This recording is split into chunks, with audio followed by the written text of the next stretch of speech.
Olá, eu sou o Padre Beto e começa mais um Humanidade Livre, um programa de reflexão que tem o apoio cultural da Alimentos Mesani. Mesani você conhece, é tradição, é qualidade, você sabe o que você coloca na mesa. Então confira aí as novidades da Mesani no seu site www.mesani.com.br. E Humanidade Livre é um programa de reflexão onde você pode interagir. Nós já discutimos vários temas aqui nesses nossos programas. Você pode inclusive conferir os anteriores acessando a minha página no Facebook, Padre Beto Bauru, curtindo lá a minha página, ou então curtindo a página da TVC Bauru no Facebook, ou então entrando nos nossos canais no YouTube, Padre Beto ou TVC Bauru. Lá você encontra todos os programas que foram exibidos até agora. E Humanidade Livre é um programa que nós começamos fazendo programas de temas específicos, mas agora nós estamos abrindo para discussão com vocês. Ou seja, mande a sua pergunta, mande o seu tema, aquilo que você acha mais interessante a gente discutir aqui no Humanidade Livre. E aí nós podemos interagir com vocês num bate-papo mais construtivo. Aliás, vocês ajudam a gente a construir esse programa. Então entra aí no meu Facebook, Padre Beto Bauru, e comece a interagir com a gente, porque nós queremos mais conversar com você do que abordar um tema, eu ficando falando sozinho aqui e você simplesmente me ouvindo. Mas a gente interagindo é muito melhor, não é? Aliás, o mundo hoje é um mundo de interação, não é? As pessoas que não aprenderam a interagir com as outras nesse mundo não tem espaço, principalmente no mercado de trabalho. O mercado de trabalho ele exige cada vez mais a capacidade de interagir com as pessoas e com os meios de comunicação, com as redes sociais e assim por diante. Então vamos interagir, porque a interação, a conversa, o diálogo é o caminho da gente pensar melhor a vida, pensar os nossos próprios caminhos, pensar sobre as nossas próprias atitudes e assim por diante. Uma vida não pensada, já dizia o filósofo Sócrates, é uma vida que não vale a pena ser vivida. Tá? Ou então, em outras palavras, uma vida não criticada é uma vida que não vale a pena ser vivida, não é? Se você nunca recebeu crítica alguma, é sinal que você não está vivendo uma vida autêntica, não é? Se você tem atitudes autênticas, atitudes que vêm de você mesmo, não são cópias de outras pessoas, não é? Você sempre vai levar críticas. Por quê? Porque as pessoas não são iguais. O que nos iguala são as nossas diferenças, ou seja, a nossa capacidade de sermos diferentes. Essa é a riqueza do ser humano. Então daí vem, é claro, sempre as críticas de outros seres humanos que não pensam como nós pensamos. E diante das críticas, como é que eu devo lidar? Bom, em primeiro lugar, eu devo me perguntar de quem vem a crítica. Quem é a pessoa que está me criticando? Essa é a primeira questão. E segundo, analisar se a crítica tem fundamento.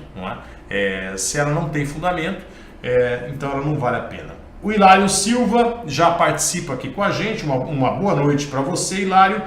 Só para avisar que ganhamos o carrinho do bebê. Que bom, Hilário, que bom. O Hilário, ele faz um papel muito bonito com a sua esposa. E os dois formam uma família acolhedora.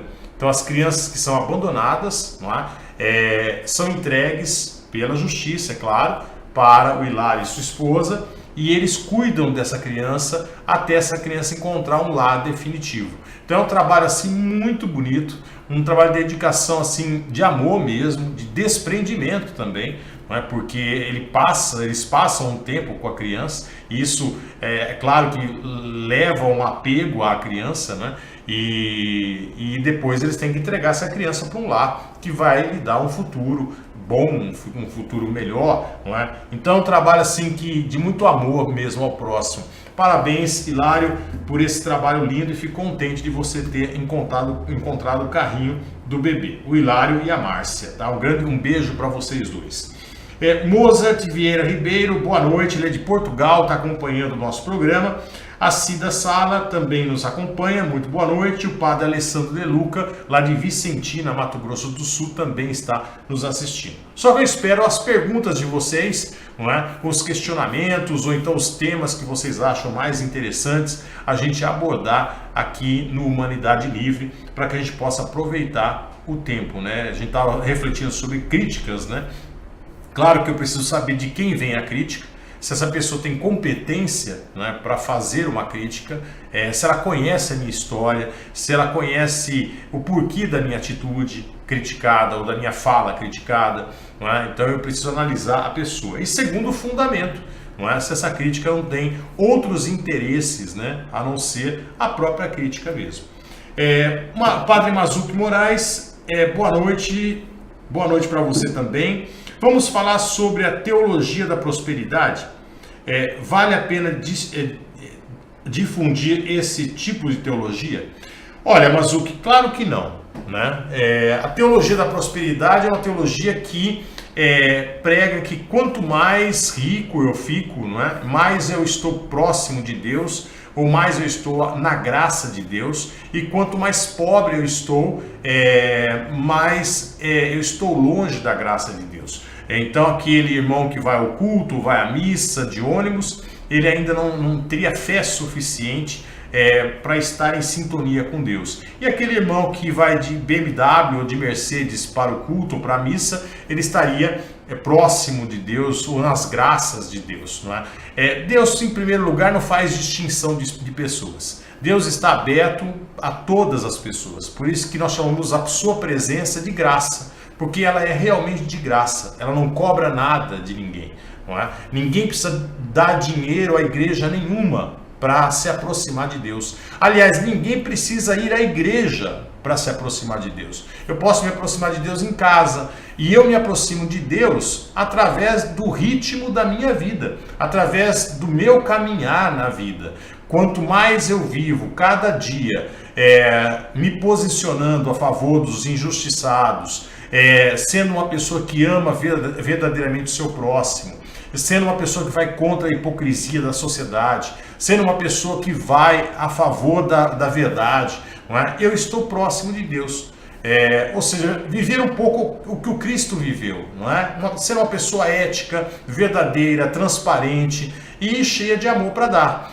Aí eu estou em sintonia com Deus. Se eu não vivo isso, eu estou afastado de Deus, mesmo indo à igreja e mesmo pagando meu dízimo, fazendo a minha oferta e assim por diante. Então não vá em papo de líder religioso que diz para você, olha, dá tanto aqui para a igreja, porque aí então tua vida vai prosperar. Não vai prosperar, tá? Não vai prosperar. Se você der para a igreja, não vai prosperar, você vai perder, tá? Não é investimento nenhum. Deus não é um banco que você faz um investimento e aí depois esse investimento retorna para você. Isso, Deus não joga assim. Deus não é um negociante, Deus não é um comerciante. Deus é um ser que gerou o mundo e quer que todos tenham vida e vida em abundância. Se existe miséria, se existe pobreza, se existe desigualdade nesse mundo, é por nossa culpa.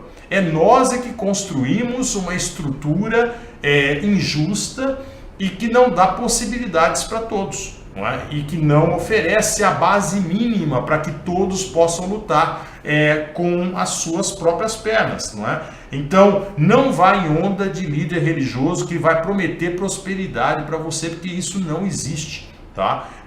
Não existem, não acredito em pessoas que enriqueceram por causa de Deus. Isso é um absurdo, ou pela graça de Deus. E Deus também não é a favor da riqueza individual, Deus é a favor da riqueza coletiva. Ele já deu esse mundo para nós, que é um mundo rico. Nós é que dividimos as coisas desse mundo de uma forma desigual. Nós é que deveríamos fazer desse mundo um grande banquete para todos. Não é? Nós que deveríamos ter todos a consciência de ter responsabilidade desse mundo e todos a consciência de que nós deveríamos todos usufruir de forma igual desse mundo, não é? Então, teologia da prosperidade é uma ilusão que serve muito mais para explorar o ser humano e uma ilusão que líderes religiosos criaram para explorar o ser humano, tá? Então fique bem claro isso, e um ótimo tema colocado pelo Padre Mazuki. Mozart Vieira, boa noite. Fale sobre o aborto. Olha, gente, o aborto é um assunto bastante sério e bastante controverso, não é? Eu sou a favor do aborto até ao surgimento do córtex cerebral, tá? Eu não sou a favor daquela coisa assim, a mulher, ela tem o seu corpo, então ela é dona do seu corpo, então ela faz muito bem o que ela quiser, não é? Não sou a favor disso, também não sou a favor que o aborto não possa ser realizado. A gente tem que entender o seguinte: antes do funcionamento do córtex cerebral, o que nós temos? Nós temos um processo biológico.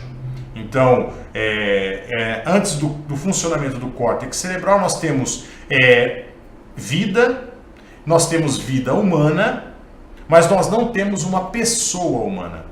E o que é uma pessoa humana? A palavra etimologicamente falando, ela vem do latim persona. E persona era a máscara que o ator utilizava no teatro grego e romano. Existia também a palavra correspondente grega, prosopon, não é? Mas a nossa palavra pessoa vem de persona. E a persona era a máscara que o ator utilizava. E daí então os filósofos pegaram essa palavra persona para identificar a nossa condição como ser humano. Qual é a nossa condição como ser humano? Quais as funções da máscara? As funções da máscara eram dar uma identidade à personagem representada, e ela também tinha uma abertura na boca, que era muito bem talhada e que era mais ou menos um microfone, né? Ela projetava a voz no ambiente de uma forma mais eficaz. E o objetivo era que todos ouvissem o ator, é claro.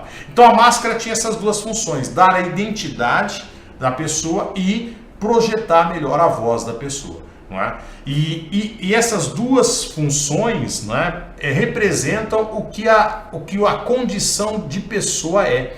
A pessoa humana é aquela que tem uma identidade própria, tem uma personalidade própria, mas ao mesmo tempo ela interage com o mundo.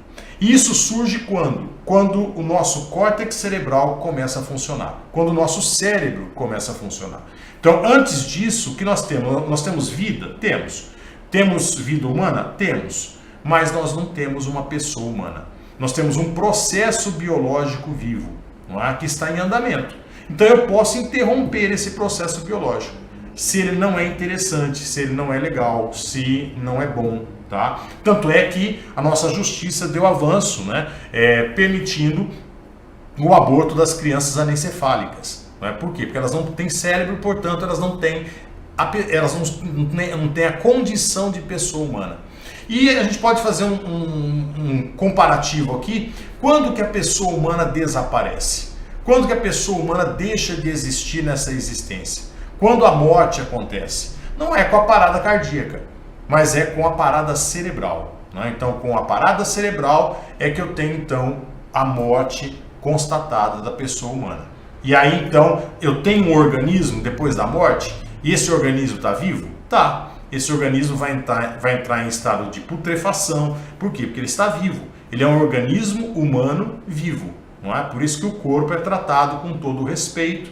Por quê? Porque ele é um organismo humano daquela pessoa que partiu. Não é?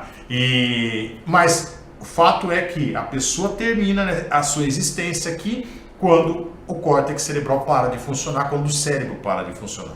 Então, portanto, a pessoa humana começa a existir. A partir do momento que a pessoa humana começa a existir, então eu sou contra o aborto. Tá? Então, sou a favor do aborto até o funcionamento do córtex cerebral. Começou o funcionamento do córtex cerebral, o que acontece? A criança começa a ser uma pessoa e a entender um pouco, no grau mínimo, é claro, no começo, o que está acontecendo com ela. Então, se a gravidez vai ser uma gravidez agitada, essa criança vai assimilar, ela vai interagir com isso. Se a gravidez ela é uma gravidez calma, tranquila, a criança também vai assimilar isso, e a partir do funcionamento do córtex cerebral, então a criança ou aquele serzinho vai construindo a sua personalidade, a sua identidade, e vai tendo voz nesse mundo, não é? Muito bom. Muito obrigado pela pergunta, Mozart. O padre Alessandro De Luca também participa aqui, como eu já falei. Jean O Jean Frank Seibon, admiro muito o seu trabalho ministerial. Muito obrigado, Jean. Carolina Simões, um grande abraço para você. Rafael Moraes, saudações friburguenses. Ele é lá de Nova Friburgo. Eu ia falar Freiburg. Diante do contexto de que tudo é ação do diabo, gostaria de saber qual é a sua opinião sobre esse tema. Tenho muita dificuldade em compreender questões como inferno, purgatório, visto que Deus é amor. Forte abraço. Um grande abraço, Rafael, lá de Nova Friburgo. Em primeiro lugar, o diabo não existe, tá? O maior bode expiatório que o ser humano criou foi o Satanás, foi o diabo. Diabo não existe, gente. O que existe são as nossas próprias decisões. E também doenças mentais, tá? Então não acredite em possessão demoníaca, isso não existe, tá? Se alguém se diz demoniado ou então possuído pelo demônio, manda esse alguém procurar um psicólogo, um psiquiatra, alguém que realmente tenha uma condição, uma competência médica para tratar dessa pessoa, tá? E não acredite em líder religioso nenhum que diabo existe. Não acredite em exorcista também, viu? Isso não existe, tá? Isso tudo é papo. Quando é que Satanás ele surge? Satanás ele pertencia ao folclore judaico, né? Por quê? Porque os judeus foram dominados pelos persas. E os persas eram politeístas. Os hebreus também foram politeístas, tá? Depois eles se tornaram monoteístas. Mas na época da dominação persa eles já eram monoteístas. E os persas não, eles acreditavam em dois deuses, o deus do bem e o deus do mal. Com a influência política sobre os hebreus, dos persas, veio a influência cultural e religiosa. E aí o deus do bem dos persas foi sendo identificado com Javé, o único Deus dos hebreus. Mas e o Deus do mal? Aí é que começou a surgir aos poucos, no folclore judaico em primeiro lugar, a figura de um anjo que caiu, um anjo que era um anjo de luz, Lúcifer, que era criado por Deus, ele era maravilhoso e tudo mais, aí só que o orgulho o afetou demais, não é? E ele queria ser Deus, ele queria ser como Deus. Então o Deus do mal dos persas não era um Deus de verdade, ele era um anjo caído, não é? Que Deus condenou a ficar nesse mundo aqui tentando os seres humanos, não é? E essa é o folclore judaico, que depois então essa figura vai sendo introduzida no texto bíblico. A primeira vez que o diabo, por exemplo, aparece na Bíblia é no livro de Jó. Não é lá na serpente, não, tá? Não é no livro do Gênesis, não. Isso é uma interpretação de Santo Agostinho. Santo Agostinho, muito tempo depois, já no cristianismo, é que vai interpretar a serpente que vai entrar no paraíso escondida e tudo mais e tal. Isso é uma interpretação de Santo Agostinho, esquece isso daí. A primeira vez que o diabo aparece na Bíblia é no livro de Jó. E o diabo ele tem uma outra vertente aqui na Bíblia. Ele não é esse Satanás que está no folclore judaico. O diabo ele é simplesmente o contraponto. O diabo ele aparece num livro, que é um livro de ficção, não é? Que tenta discutir o sofrimento humano, a teodiceia, não é? O sofrimento do ser humano. E o diabo chega para Deus e diz assim, olha, Deus tinha uma tese, né? Todos os homens são fiéis a mim. E o diabo chega para Deus e fala, meu amigo, eu acho que não. Eu não acho que todos os homens são fiéis a você. E Deus assume a aposta. Quer dizer, o diabo é aquele que aparece como o contraponto, né? A tese contrária, né? Ele aparece com aquele que apresenta a tese contrária. E Deus, então, resolve testar os homens e fala para o diabo, então pode escolher qualquer um deles lá e faça o que quiser com ele e menos matá-lo. Não é? E aí nós vamos ver o fim da história, o que dá. E o diabo escolhe o coitado do Jó. Esse é o livro. Né? E depois, nas outras aparições do diabo, como por exemplo, Jesus Cristo está no deserto, o diabo aparece para ele. Jesus tem uma tese, eu quero ser alguém que ama, alguém que prega o amor, alguém que vai mudar a sociedade através da mentalidade, não é? E o diabo aparece e diz, não, você pode ser um grande rei, você pode ter exércitos, não é? Você pode ir para o caminho do poder e não o caminho do amor. Então o diabo aparece como contraponto, não é? Com aquele que apresenta um outro ponto. Então, em primeiro lugar, Rafael, o diabo não existe, tá? O que existe são os males que nós fazemos para o mundo, a nossa própria responsabilidade. Nós queremos jogar a responsabilidade numa outra pessoa, aí criamos uma personificação do mal. E segundo lugar, não existe possessão demoníaca, tá? Então isso é uma coisa que não dá para entender mais em pleno século XXI, tá? Em segundo lugar, a questão do purgatório e do inferno são concepções muito humanas da vida do pós-morte, né? Eu só posso conceber o inferno como o fruto da liberdade humana, porque Deus nos fez livres. Nós somos livres das nossas decisões, né? Nós podemos tomar as decisões que nós queremos, nós temos uma liberdade de escolha. E quando a gente morre, eu acredito que essa liberdade de escolha não acaba. Ela continua a existir. E aí eu posso decidir em estar com Deus ou não estar com Deus. E o não estar com Deus, para quem acredita que Deus é amor, para quem acredita que Deus é bom, não é? O não estar com Deus deve ser muito ruim, não é? Mas há pessoas que, por N razões, podem fazer a opção de não estar com Deus. E aí esse estado, essa condição, as palavras humanas são muito pequenas para descrever o que é o pós-morte, não é? Seria o inferno. Agora, purgatório não dá para existir na eternidade, né? Porque purgatório depende de um tempo de você ir purgando, né, os seus pecados, né? Então eu não acredito em purgatório. Eu posso acreditar numa condição, graças à minha liberdade como ser humano, de escolher de não estar com Deus, ponto final.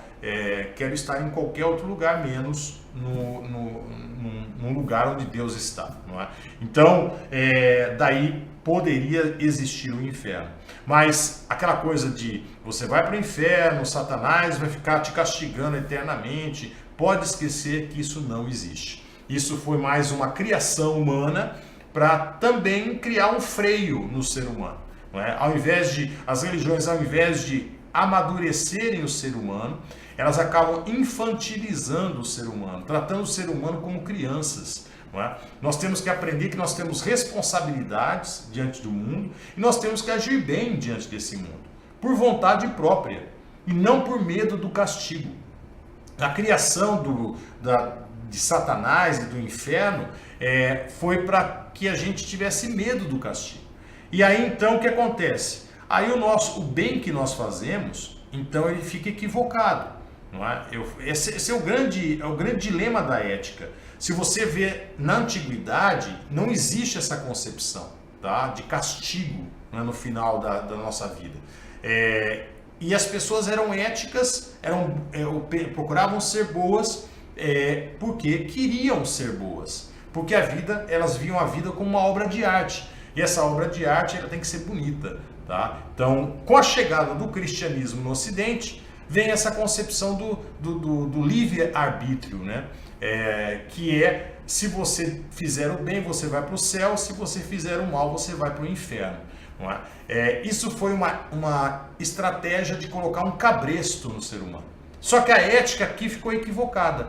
Então eu não faço mais o bem porque eu quero fazer o bem, porque é bom fazer o bem. Não é? Não, eu faço o bem porque eu quero ganhar o sorvete depois. Eu quero ganhar a recompensa depois. E eu não faço o mal, não porque eu não quero fazer o mal, mas porque eu tenho medo do castigo. Não é? Então, o fazer o bem ficou equivocado e o não fazer o mal também ficou equivocado. Criou-se uma grande hipocrisia. Não é? Então, eu não evoluo como ser humano porque eu quero ser uma pessoa boa, eu quero ter uma vida que é uma obra de arte, muito bonita, de ser vista, inspiradora para as outras pessoas, não é? Por livre e espontânea vontade. Não é porque eu vou receber uma recompensa por causa disso, não. É porque tem que ser assim, ponto final. Eu acho que deve ser assim. Não é? Então, o cristianismo acabou criando, graças a essa concepção do livre-arbítrio, não é? Essa infantilização do ser humano e prejudicando a ética. Não é? Uma ética que deveria ser de livre e espontânea vontade, porque o ser humano ele não vive no livre-arbítrio, mas ele vive na liberdade. Tá? Eu acho que pude dar algumas pistas aí. Não é? Apesar que esse tema é um tema importantíssimo e que dá, sim, margem para muitas reflexões. Cleusa Tonoli, boa noite. Assisti uma cerimônia de casamento que o senhor realizou e foi muito linda. Muito obrigado, Cleusa. Padre Mazzucchi, uma pergunta que já me fizeram e acho pertinente compartilhar se alguém divulgar. Há um padre ou pastor que cometeu um crime grave. Uma pessoa comete pedofilia, por exemplo. O padre deve procurar a polícia para denunciar? É falta de ética de um religioso denunciar um crime? Eu acredito, Mazzucchi, que você coloca na questão da confissão, não é? A confissão é o sigilo da confissão.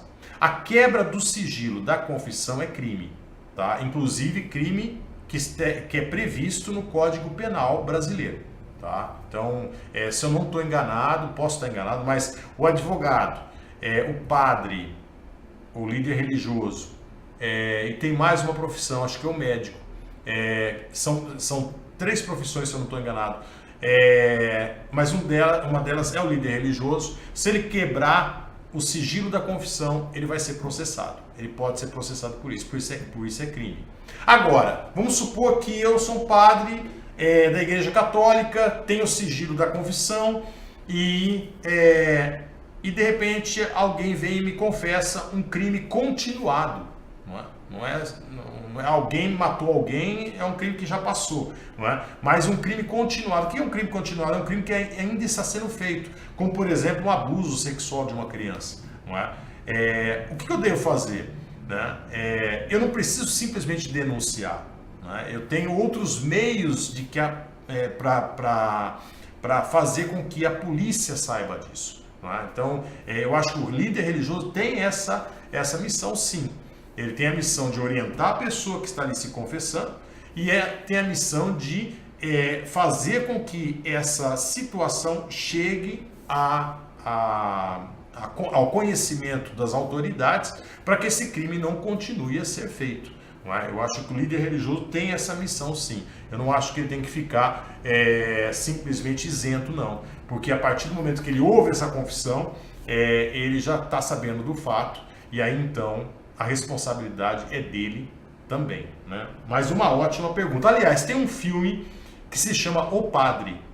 E nesse filme, é um filme de uma inglesa, a diretora é inglesa, é um filme já antiguinho, mas é um filme que trata muitas questões interessantes, tá? Procure esse filme, que esse filme é muito bom. Bom, gente, nós chegamos ao final. Eu não consegui responder a Maria Magadala e nem ao Marcos Augusto, mas agradeço a participação de vocês. Infelizmente, o nosso programa chegou ao final e eu espero vocês na próxima semana, tá bom? Uma ótima semana para vocês e até terça-feira que vem com mais um Humanidade Livre.